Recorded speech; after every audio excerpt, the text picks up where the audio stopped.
이재명 더불어민주당 대표의 공직선거법 위반 혐의 사건 재판의 핵심은 이 대표가 당선이 될 목적으로 일부러 허위 사실을 공표했는지가 쟁점입니다.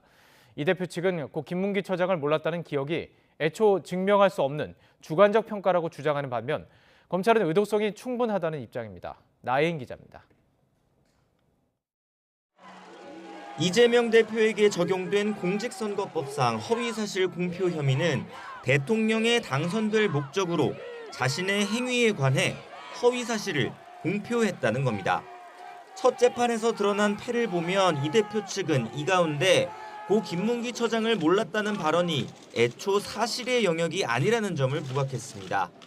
누군가를 아는지 모르는지는 주관적인 평가라며 과연 몇 번을 봐야 안다고 볼 수 있느냐는 겁니다.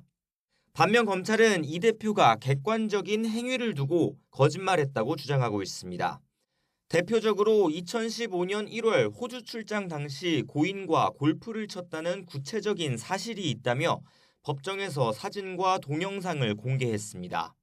주관적인 평가는 당연히 처벌 대상이 아니라며 대선 당시 유동규 전 본부장이 측근이 아니라던 이 대표의 말도 그래서 기소하지 않았다는 입장입니다.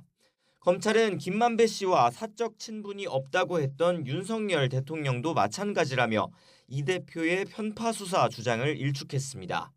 김만배를 몰랐다는 윤석열 후보의 말에 대해서는 조사도 없이 각하했고, 양측은 고의성, 다시 말해 이 대표가 대통령에 당선되려고 일부러 고인과의 관계를 부정했는지도 다투고 있습니다.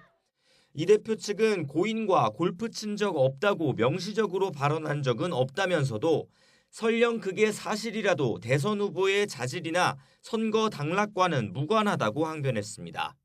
반면 검찰은 이 대표가 대장동 의혹과의 연관성을 조기에 차단하고자 의도적으로 여러 차례 거짓말했다고 보고 있습니다.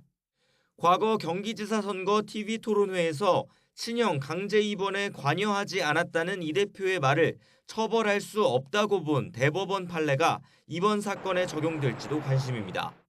선거인의 정확한 판단을 거르칠 정도로 의도적으로 사실을 왜곡한 것이 아닌 한 일부 부정확 또는 다소 과장되었거나 다의적으로 해석될 여지가 있는 경우에도 허위사실 공표 행위로 평가되어서는 안 됩니다.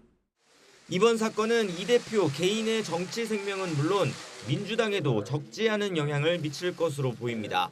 100만 원 이상 벌금형이 확정되면 이 대표는 의원직과 피선거권을 잃게 되고 민주당은 대선 비용 434억여 원을 선거관리위원회에 반납해야 합니다. YTN 나인입니다.